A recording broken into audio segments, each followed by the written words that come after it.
buenas noches, queridos amigos. Bienvenidos a las 5 de las 7. Nosotros ya estamos listos para comentar las 5 noticias más importantes del día de hoy. Por supuesto, gran preocupación por lo que ocurre en la carretera central. El gobierno ha puesto en marcha todo el plan de mitigación y también el plan que se diseñó para casos de emergencia. No se le puede culpar al gobierno en este momento no estar haciendo todo lo que tiene en sus manos. Lo que pasa es que contra la naturaleza no se puede luchar. Es hora de preguntarnos qué estamos haciendo con nuestra inversión en infraestructura, que ya siendo escasa no pone los puntos sobre las IES en las prioridades. ¿Por qué se construyen carreteras, gasoductos, se pone plata en, por ejemplo, temas como la refinería de Talara, como lo decía Aldo Mariate hoy día en su columna, y no tenemos resuelto el tema de la carretera central? ¿Qué está pasando con el Perú? Eso lo vamos a ver con nuestros invitados esta noche. Gran pleito entre Datum y Alan García. Alan García le confesó a Armando Canchaya que alguna vez recibió una propuesta para pagarle $800.000 a Datum y que lo pusieran primero en las encuestas. Pues Urpi Torrado de Datum ha saltado hasta el techo y ha dicho que va a tomar acciones legales y que el presidente García pruebe lo que ha mencionado. Siguen los pleitos entre las declaraciones de Vargas Llosa. Keiko Fujimori le contesta que lamenta que se siga llevando por sus odios y sus pasiones. Vamos rápidamente a leer nuestros titulares y presentamos a nuestros invitados esta noche. La primera noticia. La gerenta general de Datum, Urpi Torrado, señaló que tomará acciones legales contra el expresidente Alan García Pérez por haber afirmado que la encuestadora le pidió $800.000 a cambio de favorecerlo en los resultados.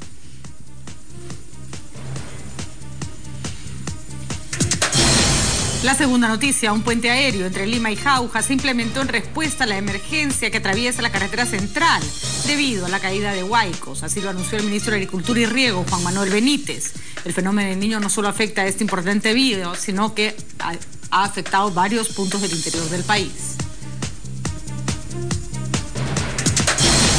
La tercera noticia, luego de que Mario Vargas Llosa afirmara que sería una catástrofe para el Perú que Keiko Fujimori llegara a ser mandataria, la candidata presidencial de Fuerza Popular lamentó sus declaraciones y sostuvo que el Premio Nobel de Literatura se sigue llevando por sus odios y sus pasiones. La cuarta noticia, 6 semanas de las elecciones, 67 listas de candidatos al Congreso no han superado el rechazo de los jurados electorales especiales, primera instancia para que los partidos inscriban a sus postulantes.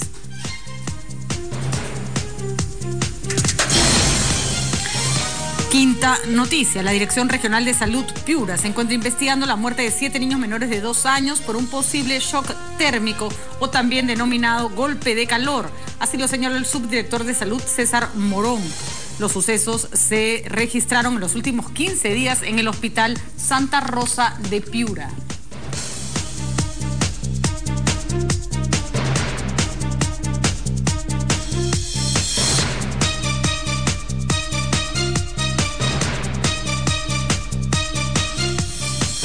Bueno, y los invitados que me acompañan esta noche son el señor Áureo Segarra, presidente del partido Todos por el Perú. ¿Cómo está, Áureo? Gracias por acompañarnos. Y Mario Castillo Freire, abogado y analista político que nos acompaña siempre. Gracias, Mario, por estar con nosotros esta noche.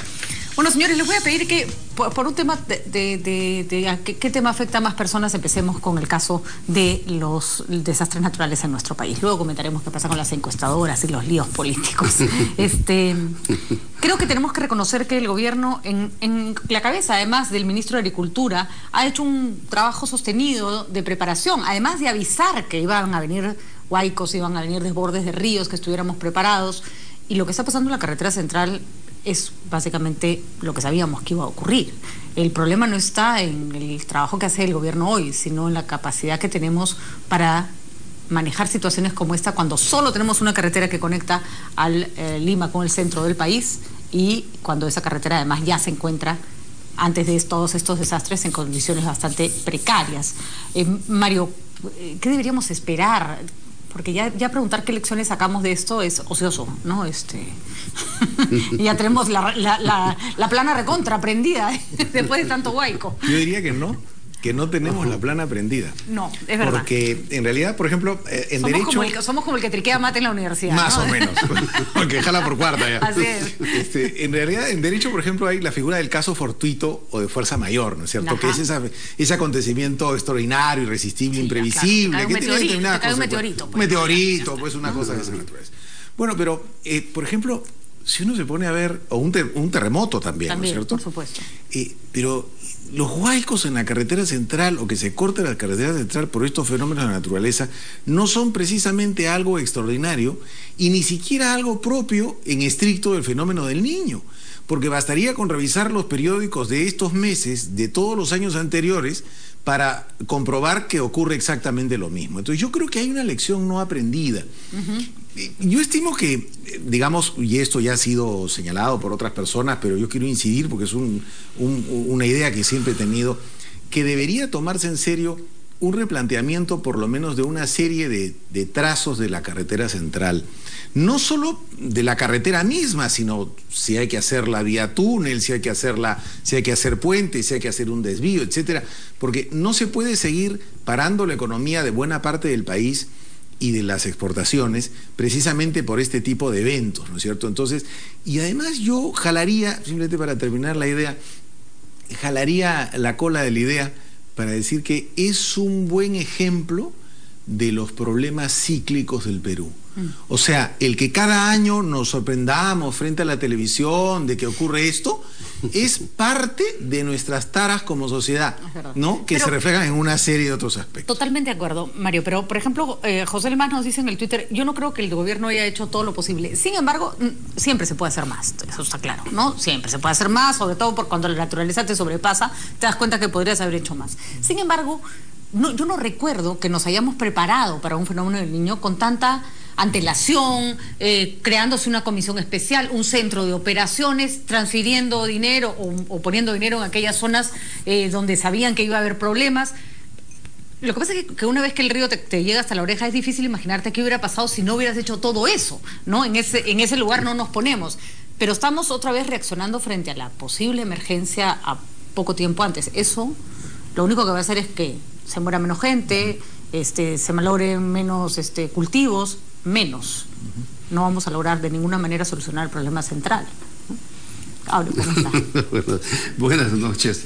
En realidad, primeramente tenemos que sentirnos tranquilos frente a los fenómenos de la naturaleza y que no tengamos un niño extraordinario, como inicialmente recordaremos todos los televidentes. ¿Cómo estaríamos ahorita? Que se anunciaba en el mes de noviembre, octubre. Sí. Porque hoy en día contamos con una tecnología de punta, especialmente en Estados Unidos, con este sistema satelital que te dice con mucha anticipación lo que puede suceder. Bien, gracias a Dios que esto ya todos los analistas y todos los especialistas han coincidido en señalar que posiblemente sea un niño moderado. Sin embargo, siendo este niño moderado, obviamente que tiene, digamos, efectos. Sin embargo, el tema recurrente de la carretera central no es un tema del niño. Es un tema recurrente de la falta de ser proactivos. Somos más reactivos frente a esto. Es decir, cuando el problema está hecho, recién reaccionamos. Es verdad que este gobierno, obviamente, con todas las informaciones que ha tenido, ha tratado de prepararse, pero podría haber hecho algunas otras cosas más, de repente haber trabajado cosas alternas. Sin embargo, nosotros creemos, por ejemplo, en Todos por el Perú, creemos que hay que estudiar a fondo este problema de la carretera central. Es el que tiene más peso. Si nosotros vemos, prácticamente divide, cuando esto sucede, estos casos suceden, dividen al país casi en dos partes. Y entonces hay un efecto económico, hay un efecto social, hay un efecto cultural que realmente meritúa a que se haga un estudio a profundidad. Ahora, los estudios existen, están los trazos alternos. Pero hay que mejorarlas, hay que tener implementarlos, y hay que tener voluntad política para hacerlos. Y yo creo que los ministros... O poner la plata en el lugar apropiado, ¿no? Claro que sí. ¿Qué hacemos construyendo gasoductos y, ¿no? y cosas que no son tan urgentes? Es verdad, o sea... En el tema de prioridades tenemos que pensar cuál es lo primero. Entonces yo lo que creo es que se tiene que priorizar la carretera central.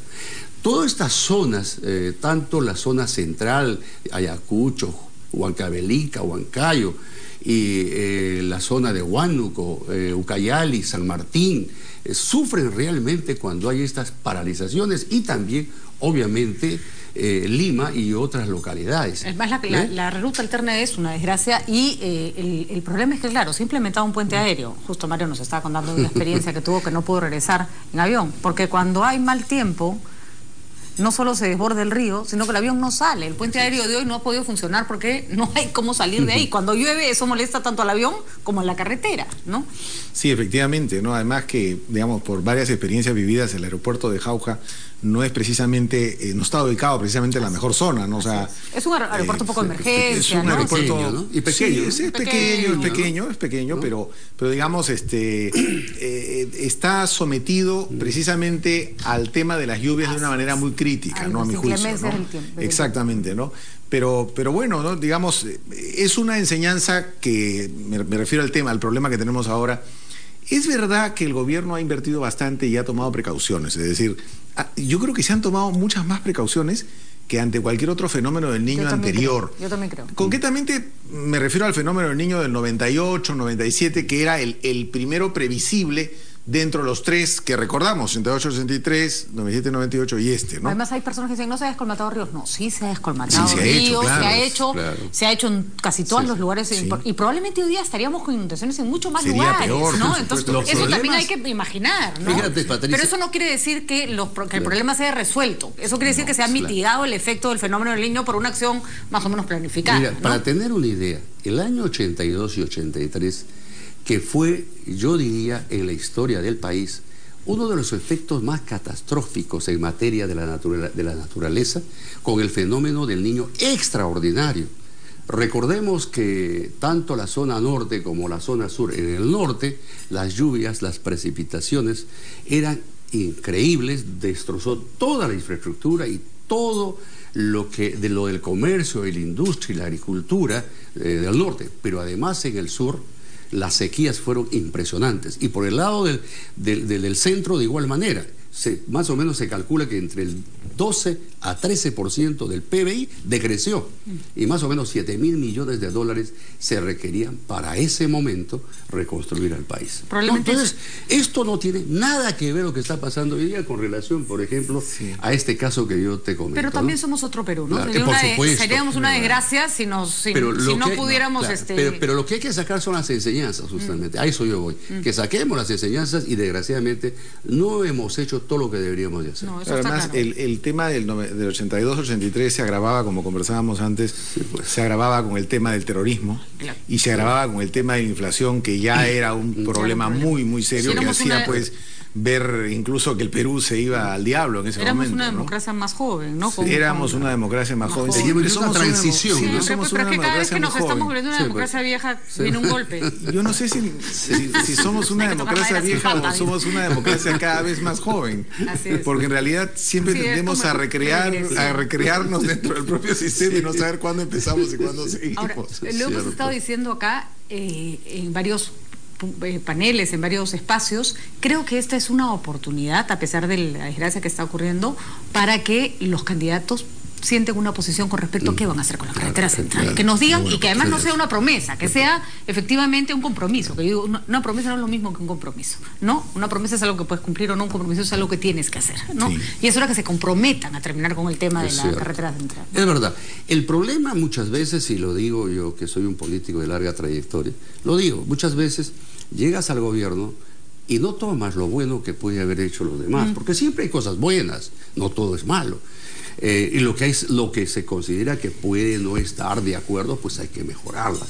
Yo creo que este tema, por ejemplo, de infraestructura es un tema vital, es impresionantemente vital. Ecuador, que ha crecido como el Perú o menos, ha metido toda su plata en infraestructura y ahí está. Nosotros no hemos podido resolver la carretera central. Mira, por eso Todos por el Perú y su candidato Julio Guzmán lo dice por calles y plazas, que es uno de los fundamentos, y perdonen la redundancia, fundamentales, es justamente interiorizarse en las personas, y una parte de interiorizarse en las personas es tener buena infraestructura.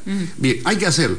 Es cierto también, todos los analistas y los expertos en materia de infraestructura te dicen no es cuestión de un gobierno, pero hay que comenzar, hay que desarrollarlo. Si algo ha demostrado algunas cosas en estos años de democracia, que ya tenemos varios periodos en democracia interesantes, es que cuando tú dejas algo muy avanzado, el que sigue no lo puede dejar en la mitad, ¿no? Porque tú no vas a poder decir que plantar un proyecto, tienes que terminarlo. Tiene que terminarlo, definitivamente tiene que terminarlo. Claro. Y el caso más emblemático es el caso, digamos, de la transoceánica. Han tenido que terminarlo. Ojalá hubieran puesto el mismo esfuerzo en hacer una carretera. Yo creo que ese esfuerzo que han puesto, por ejemplo, en el sur, podría haberlo puesto en la carretera central. Era más urgente, ¿no? Claro creo que ahora en prioridades sí. Claro, el tema... Yo creo que los gobiernos han puesto un gran esfuerzo en infraestructura. Digamos, han ido poniendo un gran esfuerzo en infraestructura. Lo que pasa es que este tipo de eventos desnuda los errores. Es decir, dónde debió invertirse más y dónde de repente no. Sí, pues, es complicado hacer esas evaluaciones, digamos, a posteriori, ¿no? Después de un tema de estos, pero además es verdad que una situación como esta, más allá del tema concreto de la carretera central, puede pasar en cualquier carretera, en cualquier lugar donde hay un problema. Pero yo quiero decirte algo. El tema es que el fenómeno del Niño de este año no ha acabado. Todavía no sabemos. Esta puede ser el inicio de algo peor. No sabemos hasta dónde va a llegar y cuántos daños van a ocurrir, ¿no? Yo lo único que lo que sí hay tendencias. Fíjate, las tendencias en el caso del 2002, 2003, del año 1982-83, la del 98, te dan tendencias. Si hasta este momento no hay lo que se pronosticaba, es casi improbable que lleguemos a eso. No estoy tan seguro. Hay opiniones de otra naturaleza. Y ojalá que no sea eso. Ojalá, pero no lo planteo yo. Los especialistas dicen esto puede ser el comienzo de un niño que viene retrasado, ¿no? Pero vamos a ver. Majo Manucci nos dice, esto no sucedería si el gobierno con tiempo pusiera diques de contención y reubicara a los lugareños. No es un problema de poblaciones lo que está pasando, y sí se han hecho todos los trabajos para contener el río, pero cuando el agua llega a determinados niveles ya no hay nada que hacer, salvo sí plantear planes de emergencia, porque sabes que se va a cerrar la carretera central y las vías alternas, que es lo que se está reclamando, deben estar en las mejores condiciones posibles para albergar el tráfico que no va por la carretera central. Vamos a una pausa y volvemos con este pleito entre Datum y el señor Alan García.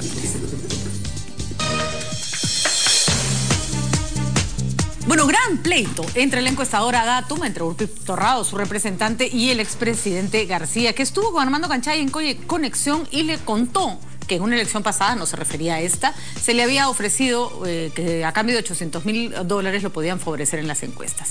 Veamos lo que dijo Alan García en los estudios de RPP. Pero me parece una sinvergüencería de parte de una empresa como Datum, que estuvo enjuiciada por recibir dinero en la salita de Montesinos, ¿ah? De manera que no nos olvidemos de eso. ¿Usted no cree que los datos están ahí? ¿No cree usted en los datos de ella? No, en absoluto, porque en más de una ocasión el papá de ella, que ahora creo que ya no está en esa empresa momentáneamente, se ofreció a ayudarme en la campaña y ayudarme también con los datos de la campaña, solo que a cambio de $800.000. Y tengo los testigos del lugar donde me lo propuso, pero sencillamente no lo tomo porque yo no compro datos ni encuestas. Tremenda acusación, tremenda acusación. No contra Urpi Torrado, sino contra su padre. Contra Datum y su padre, que dirigió la empresa muchos años. Él dice que tiene testigos y Urpi Torrado dice que lo va a querellar. Pero empecemos por el abogado Mario Castillo, que nos diga quién gana en este pleito judicial.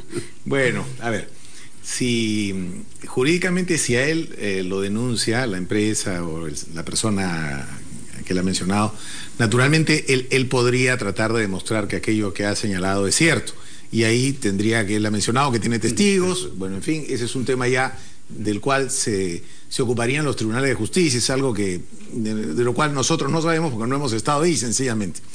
Pero yo sí quería referirme al tema que está detrás de todo esto, y es en realidad ¿qué debe decir un candidato cuando las encuestas no le favorecen? Porque yo me venía preguntando, cuando me plantearon este tema, en realidad, ¿qué pasa con un candidato cuando las encuestas le favorecen? Todos están contentos, todos dicen, bueno, en realidad es el pueblo que nos apoya, claro, es la foto del momento y vamos bien. Apoyo, claro. Perfecto, somos los reyes del mambo. Pero ¿qué pasa cuando las encuestas no nos favorecen? Yo creo que ahí los candidatos deberían tener mucha cautela. Y sí reconozco algo, digamos, de verdad, no solo digamos en el fastidio del candidato en concreto, sino de todos los demás candidatos que en algún momento pueden no estar favorecidos. Y es que en verdad mucho del discurso político en general gira en torno a las encuestas. Si uno analiza en torno a qué gira el tema de la discusión política, el tema de la discusión política gira en muy buen porcentaje en torno a cómo va bien o mal alguien u otra persona en las encuestas. Entonces eso termina siendo el centro de la discusión. Y entonces la pregunta es, ¿puede un ser humano o ciudadano rehusarse a asumir que eso es el centro de la discusión? Y yo creo que sí. O sea, pero no creo que ese sea creo que esas sean las maneras. La respuesta que ha dado no creo que esas sean las maneras. ¿Por qué? ¿Por qué? Porque cuando uno se manifiesta hostil frente a una encuesta o frente a las encuestas, la sensación que tiene la opinión pública es que esa reacción obedece a que a uno no le va bien en las encuestas. Entonces uno debería tomar una actitud como diciendo muy bien, las encuestas están ahí, pero nosotros nos referimos fundamentalmente a nuestro trabajo y no a las encuestas. Punto. Salgo de ahí y voy a otra cosa. Y si me quieres meter de nuevo a las encuestas, me salgo de nuevo y voy a otra cosa. Pero no necesariamente para salirme de la encuesta y para hablar de lo que yo quiero hablar, tengo que atacar a las encuestadoras. Eso no sé si tenga frente a la opinión pública un resultado o el resultado esperado para, no digo para Alan García, sino para cualquier candidato que en ese momento no se encuentre bien en una encuesta. Pero con que dijeran las respetamos, pero no las comentamos, sería más que suficiente. ¿No? O sea, ¿qué tanto? Nadie tiene por qué efectivamente estar cautivo del discurso político alrededor de las encuestas. Y cualquier candidato puede negarse a comentarlas porque además no les corresponde. O sea, ese es un tema más de analistas políticos. ¿Y qué vas a estar diciendo? Ay, sí, fíjate, lo estamos haciendo pésimo, por eso vamos quintos. No, pues, no, tampoco. A ver, ustedes sí han sido de los que sonríen con las encuestas. A ver, Patricia. Es más, dicen que todo el laberinto contra las encuestas los han provocado ustedes. A ver, Patricia. El tema es que nosotros lo podemos decir con tranquilidad, que, como muy bien ha dicho Mario, es cierto. O sea, el tema de las encuestas son fotos. Todo el mundo sabe eso, son fotos del momento. Que puede variar a favor o en contra, pero son eso. Nosotros lo hemos pasado cuando estábamos en ese sector de otros, y muchísimos meses, pero no se nos ocurrió decir que las encuestas son los culpables de eso. Nosotros decíamos, hay que afinar nuestra estrategia, al ver cómo conectamos más con la gente. O esto es un proceso. Nuestras propuestas deben de generarse dentro de un proceso. Ahora, ¿no es cierto? O sea, jamás nos fuimos contra las encuestas, ¿no? Yo lo que veo en el caso de mi amigo Alan García, realmente es una ofuscación. Él, que es un hombre tan experimentado, realmente lanza una cosa muy fuerte, porque decir que lo que ha dicho y que tiene personas que pueden corroborar o algunas otras cosas más, realmente es ponerse digamos, dentro del tema jurídico, dentro de un tema de un proceso. Y lo está diciendo la hija justamente de este señor, que va a iniciar un proceso porque va contra la empresa y va con el fundador de esta empresa, por lo menos en el Perú. Entonces, yo creo que eso es producto de un momento de ofuscación y creo que no se ha sabido manejar el tema, digamos, de las propuestas. Eso desde mi punto de vista. También existe la posibilidad, ¿no? Porque lo hemos visto muchas veces, que lo que hoy dicen las encuestas no se confirme al final, porque esto es una carrera y la gente y los votos están en movimiento y trasladándose de aquí para allá y la foto puede salir movida y todo lo demás, ¿no? Así es. Entonces, a mí me parece curioso, no sé si tú habías visto, Mario, que el discurso de Lapra, que ya parecía medio zafado, era: pero si nosotros estamos haciéndolo todo bien y al final lo vamos a ganar. Y estaban tan seguros que ya uno decía, pucha, de repente tienen pues un as bajo la manga que nadie conoce, pero ya se empezaron a desesperar. Y esa es pésima señal, como dice Aureo, o sea, sí, que se empiecen a desesperar por unos números en los que no creen, además no tienen ningún sentido. Claro, el problema parte un poco de lo que yo señalaba hace un momento. Es decir, ¿qué hago yo como candidato, cualquiera? ¿Qué hago yo como candidato si me preguntas aquello que no quiero oír? Es decir, aquello que no quiere oír ningún candidato es que, oye, ¿qué opinas que te va mal en las encuestas? Que además Canchaya se lo pregunta. ¿Pero qué te voy a decir? O sea, con una ligereza así todo relajado y el otro pero es como que digas, ¿qué opinas que tu madre se está muriendo? ¿Qué quieres que te diga? O sea, No me parece bien, o sea, no estoy de acuerdo. No matemos al mensajero. No, la pregunta es totalmente pertinente, además, ¿no? Pero además, lo que digo es, efectivamente, la respuesta, tú ya sabes qué te va a decir, o sospechas. Claro. Pero la forma como te lo dice es la respuesta que estás buscando. El problema está en la salida, o sea, para terminar mi idea, el problema está en la salida. Es decir, en este momento estamos comentando lo que estamos comentando precisamente porque creemos que la salida no ha sido la mejor. Es decir, si quieres patear la encuesta como tema en el cual no vas a entrar, patéala, pero no entres a la encuesta. Es más, si no la respetas, ni siquiera di que la respetas. No digas nada, di bueno, en realidad te voy a comentar pues que hoy día ha hecho bastante calor, o sea, los políticos tienen 1000 ardíes para salir pero de verdad, la situación. Si yo fuera Keiko Fujimori estaría preocupadísima. En el Perú, tradicionalmente, el que lidera las encuestas hasta esta época del año no gana las elecciones. O sea, de verdad, cualquier cosa puede ocurrir, ¿no? Pero es cierto, mira, fíjate, las informaciones que nosotros tenemos ya del sur, del norte, incluso hay un descenso que tenemos de la que lideraba las encuestas hasta este momento. Y esto lo vamos a ver en la encuesta de GFK, por ejemplo, esa foto del momento, como se presenta el domingo, y posiblemente la subsiguiente. Yo creo que, y eso lo saben los políticos, esto hay que tomarlo simplemente como algo referencial, que nos permita ajustar nuestras estrategias y nuestros procesos, que nos permita enganchar con el electorado, segmentar a nuestro electorado. Ahora, sí hay un elemento, si me permites, Patricia, que sí lleva a dudar, por ejemplo, ¿no? Yo siempre dudé de las encuestas de hace 5 años, cuando Humala, después de haber tenido la performance que tuvo hace 10, en las encuestas de hace 5 años Humala era desdeñado en las primeras semanas y meses de las encuestas. Yo creo que el tema con Humala es que su candidatura crecía en lugares más complicados de encuestar, ¿no? Pero era una candidatura ya aprobada. Era un candidato que ya... Del 2006. No, me refiero a la última elección. Claro, donde ganó. Pero el contexto, pero ya había quedado segundo. Pero es verdad que el contexto en el que volvía a competir no era el mismo. Volvía a postular Toledo, que tenía un corte más de centro, estaba Castañeda. O sea, había otras candidaturas más atractivas de las que les tocó competir pero hay que asumir, que le podrían haber quitado votos. En lo personal te digo, ¿no? O sea, en lo personal siempre asumía yo como muy difícil que alguien que disputó la segunda vuelta hacía 4 años y medio, en ese momento, tuviera pues 6% en las encuestas. O sea, yo no lo creía, digamos, creía que ahí había algo malo. No sé qué era, el electorado que todavía no había reconocido al candidato por el que votó, no lo sé, pero sí había algo que no me cuadraba. Entonces, no es que, a ver, digamos, en realidad, bueno, yo creo en Dios y en 4 cosas más, o sea, no tengo por qué creer en cosas que hacen otros.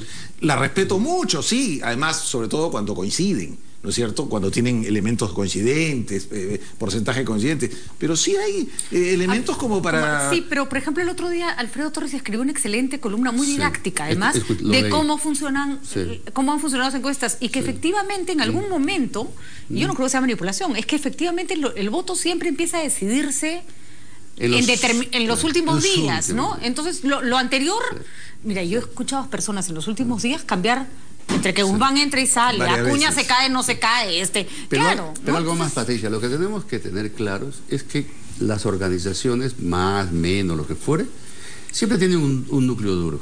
Pero lo que tú tienes que saber que de ese núcleo duro tú no ganas una elección. Entonces tú tienes que convencer.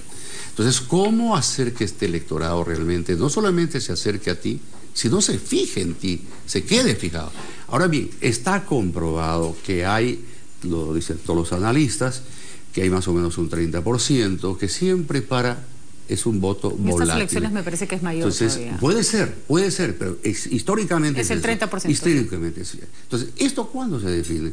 Los últimos 20 días o 25 días, donde incluso hay un 5% que define en la fila. Lo que no está mal, por cierto, ¿no? ¿Por qué tiempo? Lo fue procesando. O simplemente no tiene tiempo. Ese es el problema del voto obligatorio, pues. Entonces, estás todas las semanas haciendo tus cosas. Los partidos que ganan las elecciones son porque han hecho mejor que los demás. Y porque hasta el último momento del proceso electoral han estado haciendo estrategias. De eso se trata. O coyunturas muy particulares en las que la gente vota anti. Bueno, pero también. Pero ese fue el fenómeno de Fujimori en los 90, no lo vamos a volver a ver mucho tiempo, creo. Vamos a ir a una pausa. pausa para los titulares y continuamos. Tenemos más tema. Pleito entre Vargas Llosa y Keiko Fujimori, y los jurados especiales rechazan 67 listas de candidatos al Congreso. Yo no sé quién va a entrar al Congreso a este paso si el jurado sigue haciendo de las suyas. Ya volvemos. Seguimos en las 5 de las 7 y bueno, todo el mundo esperaba que apareciera Mario Vargas Llosa. Todas las elecciones esperamos que aparezca a ver qué va a decir. Lo cierto es que Mario Vargas Llosa, nos guste o no, nos caiga bien o mal, todo el derecho de opinar sobre lo que le da la gana, como cualquiera de nosotros, en realidad. No solo sobre el Perú, sino sobre el mundo. De hecho, habla en su columna sobre política internacional y no creo que nadie se haya parado a decirle, ¿tú qué te crees para opinar? Puede opinar todo lo que quiera. Pero sus opiniones no tienen por qué gustarnos, ni siquiera tienen por qué convencernos, ni siquiera tienen por qué inducir el voto, ¿no? Es que hay que tomarlo como lo que es, la opinión de un ciudadano con bastante trayectoria y con cierta capacidad de influencia en determinado sector, ¿no? Y no arañarse más tampoco por el asunto, ¿no? Es cierto, ¿no? Es un hombre muy respetable, es un Nobel, prestigia al Perú y creo que al mundo en la literatura, pero obviamente tiene sus propias expresiones y ahí debe quedar. Y tiene una visión muy clara de lo que fue el gobierno de Fujimori, claro. Y tiene derecho a no creer que el gobierno de Keiko Fujimori va a hacer otra cosa.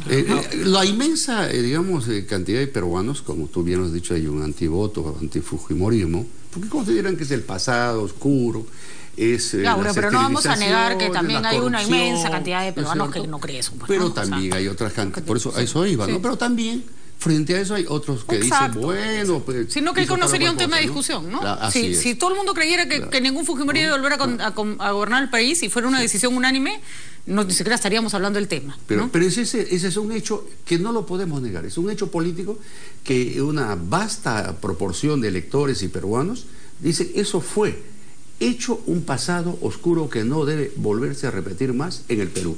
Eso es cierto, es verdad. Eso no se puede negar. No podemos ponernos también un paño. El otro día, por ejemplo, vi a estas mujeres que les han hecho las esterilizaciones forzadas y a estos médicos que les cargaron la cosa. Yo ahí sí ahora le voy a pedir. Yo ahí sí le voy a pedir un favor. No usen más a las mujeres y las esterilizaciones forzadas en campaña. No más. Las han manoseado la vez pasada para ganarle la elección a Keiko Fujimori. Lo hizo el nacionalismo, le funcionó y ahora lo van a volver a hacer para después no hacer nada por ellas. Yo sí les voy a rogar que por lo menos en este espacio no sea un tema de discusión de campaña.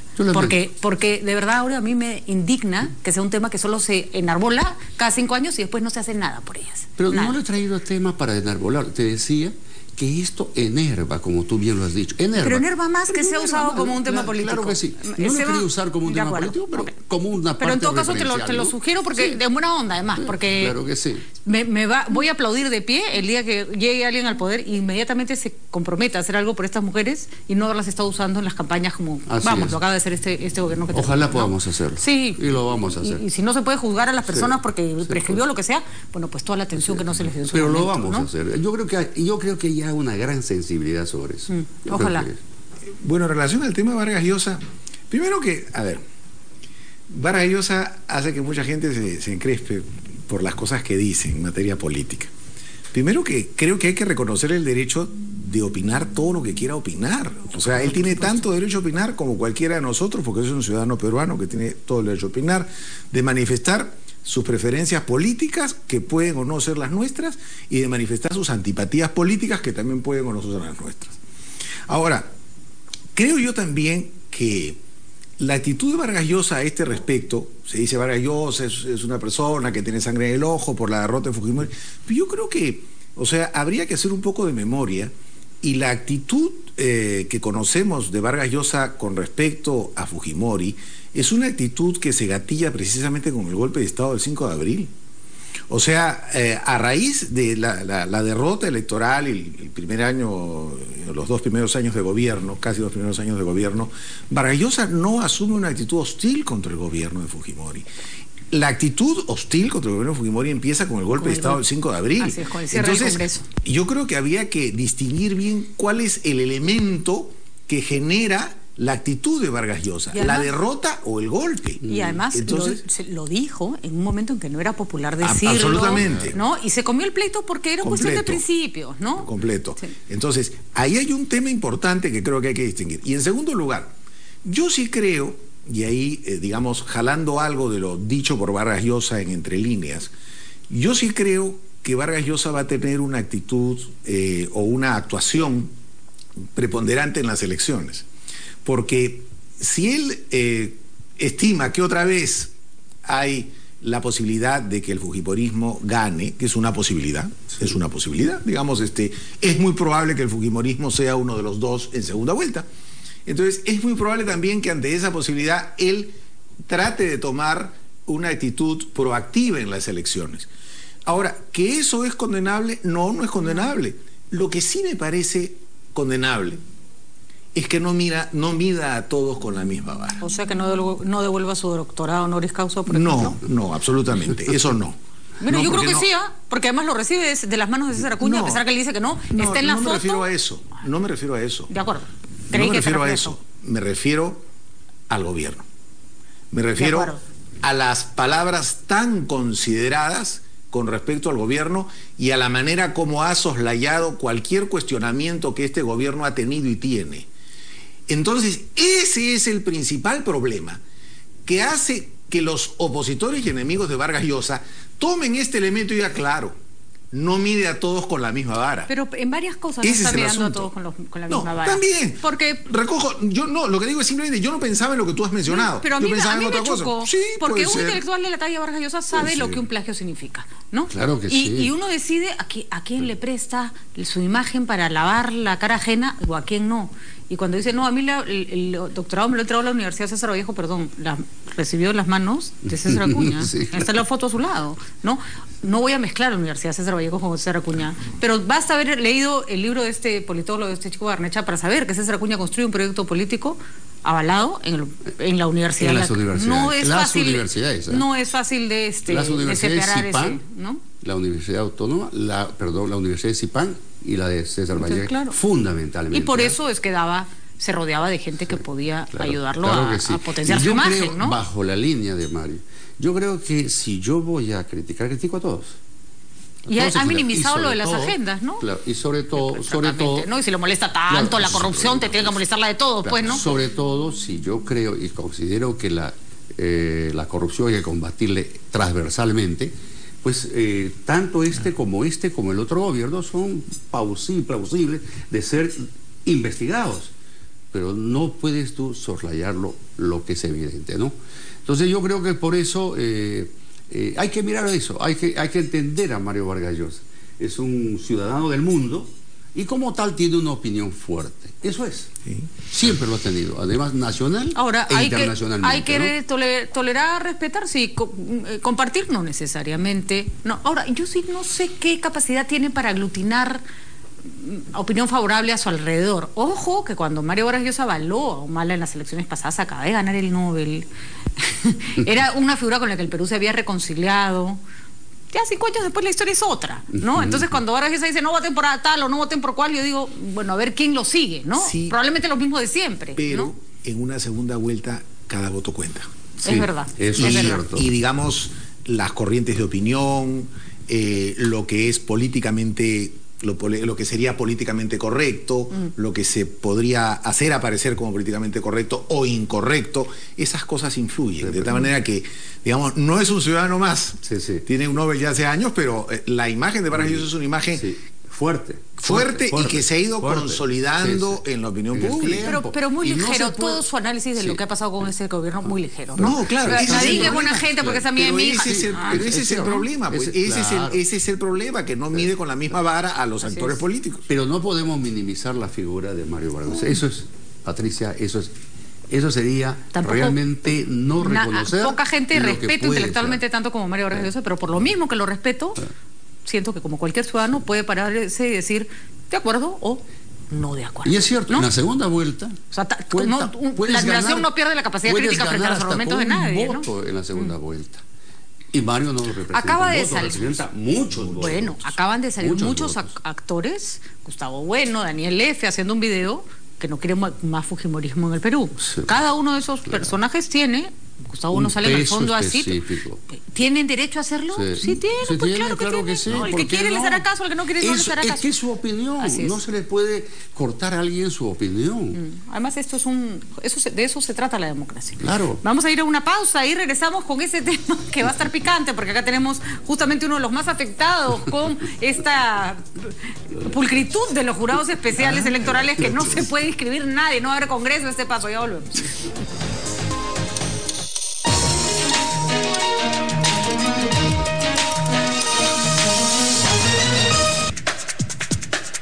Bueno, corrección, nuestro querido César Ponce, que siempre nos comenta, gracias César, por el Twitter, me dice que, ojo, el video en el que salen Daniel F., Gustavo Bueno, es de la campaña del 2011, yo ya estoy mareada, lo había visto en Facebook así a la volada y creí que era de esta elección, pero bueno, en ese momento lo hicieron ellos, si quieren lo volverán a hacer, y creo que el argumento vale igual, ¿no? O sea, son personas que usan su imagen y su influencia para determinar un voto. Además son figuras muy conocidas y de reconocida trayectoria, así que es válido. Bueno, ¿qué está pasando? A ver, Aureo, explícanos. ¿Has podido? Se dice que Julio Guzmán va a ser el primer presidente del Perú sin parlamentarios. Mejor riámonos, porque realmente esto se ha convertido realmente en una caja de Pandora. Yo creo que ya se van acercando a la APRA y les van sonriendo, porque los apristas son los únicos capaces de meter un congresista y hacer que todo el Congreso gire alrededor de lo que quieren. Sí. Que les cuenten cómo es. Bueno, cuéntanos, Aureo, ¿cuántas listas tienen ustedes impugnadas? Bueno, realmente nosotros, digamos, con observaciones, ¿no? Con observaciones tenemos más o menos 10. Algunas ya fueron admitidas, de hecho, eso sí, ¿qué significa eso? Se hablaba de 14, ¿hay 4 que ya se resolvieron? Sí, realmente sí, porque ya quedamos con 10. Y de esas 10 tenemos todo el derecho de, digamos, de levantar estas observaciones y lograremos minimizarlas. Sin embargo, te digo que tal como está hecho el nuevo sistema electoral a través de esta ley dada en septiembre, la implementación de esta ley administrativa realmente es impresionante. Yo en mi larga historia política jamás he visto el enmarañamiento administrativo. Es toda una odisea. Además, el problema no es de nosotros. Mira, el APRA estuvo a punto de no inscribir su lista me parece que a Lima. Y tiene una lista observada en provincias. Tienes el caso, digamos, de César Acuña, también compró a los nacionalistas, a los nacionalistas y a los de Acción Popular les han chocolateado. Eso me parece como por fastidiar, ¿no? Sí, o sea, ¿qué puedo hacer a estas alturas que friega todo? Ya, chocolateamos los números. No te salieron todos con otro número, como un carrusel. Es impresionante. Tú te pones a leer. Te quiero graficar, y para los televidentes, lo siguiente. En una entrevista que me hizo Federico Salazar, me dijo lo siguiente, hace poco. Me dijo, mire, he estudiado bien y he salido mareado. Qué tal impresionante es el proceso administrativo y qué difícil para poderse inscribir. El otro día Antero Flores Arauz nos trajo la reglamentación electoral. Yo creí que había traído un diccionario de la RUS, era una cosa como de este tamaño, de todas las reglas que se tienen que seguir. Y Mario, desde el punto de vista ya es verdad que el derecho en la Constitución avala el derecho a participar en una elección, pero esa participación implica que uno tiene que cumplir con ciertas reglas, ¿no es cierto? Así de sencillo. Sí. Y casi todos los derechos constitucionales están sujetos a cumplir con determinados requisitos y reglas, no son absolutos. Y la pregunta es, ¿en qué parte de este enmarañamiento sí se puede argumentar que ya lo que está haciendo es atentar contra un derecho? Es como que yo a un chiquito le ponga tantos requisitos para entrar al colegio imposibles de cumplir que empiezo a atentar contra su derecho a la educación, ¿no? Claro, lo que pasa, Patricia, es que acá se han dado una conjunción de factores perversos. Te los puedo enumerar en medio minuto. Sí, por favor. La maraña legal a la que hacía referencia Aureo. El número de candidatos. Hay 17 ahora, a diferencia de 11 de hace 5 años.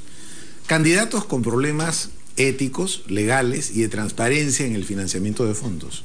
Resoluciones absolutamente ambiguas de jurado electoral especial y de jurado nacional de elecciones. Como por fastidiar, además la sacan el mismo día y con horas de diferencia. Impugnaciones, acusaciones de poca claridad con respecto a jurado nacional y al jurado electoral especial, e incluso ya de fraude. O sea, incluso ya le sazonamos con esto. La posibilidad legal de excluir candidaturas, que el jurado excluya candidaturas, lo que no siempre ocurría por parte, como facultad de las autoridades electorales. Las renuncias, ya van 2 renuncias de planchas completas y una de un vicepresidente. La nueva norma que permite no participar una vez, lo que no te garantiza que van a ser 17 hasta el final, porque pueden retirarse en el camino. O sea, todavía no sabes cuál va a ser el universo de partidos en carrera, de competidores. Y el 10 además, permíteme terminar, ¿no? Por ejemplo, la incertidumbre respecto de la norma legal aplicable. Si aplico la norma antes de la modificación o qué extremos de la norma nueva aplico y que tome la norma anterior. Los problemas internos de los partidos que se ven, los problemas del nacionalismo, los problemas en APP, los problemas de PPK, los múltiples cuestionamientos que surgen a candidatos al Congreso, la incertidumbre con respecto a los candidatos nuevos, es decir, si van a quedar o no van a quedar. Y finalmente, la amenaza de perder la inscripción por no pasar la valla, lo que va a determinar también la duda de si se van o se quedan y qué ley se aplica, la del 5%, 5 más 1 por aliado. Ya, ¿qué más? Mira, es una perversión. Yo te puedo explicar en carne propia. ¿Qué mejor carne propia que la nuestra? Primeramente, como bien hace, nosotros no hemos tenido nunca un problema interno. Nunca ha habido un militante que ha dicho he sido lesionado en mis derechos. No ha habido un dirigente que se haya parado y haya dicho, oiga, ¿sabe qué? A mí no me tomaron en cuenta o no me avisaron o no me notificaron. Resulta que todos los dirigentes y los militantes apoyan, no de ahora, de este problema, lo vienen apoyando hace meses. Bien, lo que sucede es que con este enmarañamiento nosotros hemos tratado de cumplir como debe ser. Tenemos expertos en derecho electoral que han asesorado, que han orientado, incluso hemos tenido el asesoramiento de IDEA. Hemos tratado de tener el máximo, digamos, de información para poder, digamos, cumplir con la norma. Esta norma que además fue dada en septiembre. Hemos acudido a todas las invitaciones que el jurado y la OMPE han hecho para ver el proceso. Bien, sin embargo, con todo esto, se nos viene y se nos dice que no estamos cumpliendo. Y finalmente, cuando hacemos el acta constitutiva, y tú como abogado lo sabes, el acta constitutiva confirma cualquier error o omisión que podría haber. Nos dicen, no tenemos convicción de que se haya hecho. Eso no significa de que eso se haya hecho. Cuando en el derecho registral lo que prima es la buena fe. Ahora, yo sí creo que a pesar del enmañanamiento legal, ustedes tienen un poquito más de problemas que el resto. O sea, que algo han hecho un poquito peor. Pero creo que ya más allá de los casos puntuales que merecen una discusión, que, en fin, también están sujetos otra vez a opinión. Hay gente que le parece que la candidatura de Julio debería ir, hay gente que cree que no, y así es. La democracia también. Más allá de eso, lo que tendríamos que esperar es, más allá de la discusión de la calle, que el jurado tenga las reglas, cualesquiera que sean las que va a aplicar, que las tenga claras. Pero ¿cuándo se dice que Julio no vaya? Justamente que Julio no vaya es cuando él desplaza a todos. No, ya, y pone en peligro. Ustedes tienen eso no es verdad. Mire, y ustedes ponen en peligro, digamos, en la segunda vuelta. Eso no es cierto. Ustedes tienen las imputaciones del RO mucho antes de que Julio siquiera apareciera saliera del otros. Así que ustedes tenían todo ese lío encima cuando saltaron a las encuestas. Y lo sabe usted perfectamente porque les podemos mostrar punto por punto todas las imputaciones del jurado electoral en las que se les decía esto tiene problemas, esto tiene problemas, esto tiene problemas. Patricia, cierto es lo que tú dices, yo no te voy a mentir, ni mucho menos a tu radio oyentes televidentes, es cierto, pero tan cierto como el que tú menciones es también nuestra verdad, que le hemos dicho al RO. Le hemos dicho, oiga, le estamos entregando esto, estamos levantando. Pero el problema ya existe. Pero espérate, nosotros fuimos en queja del jurado. Yo sé, y el jurado en pleno nos dio la razón. Este no es un espacio para resolver el tema de todo. Es tan complejo, es tan complejo. Y cuando yo te digo que todos saltan a decir, oiga, este no es un espacio para discutir el problema, claro, porque además no es tema, ¿no? Entonces, yo sé, y ustedes han expuesto hasta el cansancio sus argumentos, y acá se trata de otra cosa, de analizar si el jurado está dando las garantías o no. Mira, hoy día las tachas que nos han puesto a nosotros, mira, todas son políticas. ¿Tú puedes creer que un ciudadano común y corriente va a gastarse 4.000 soles para hacer una tacha?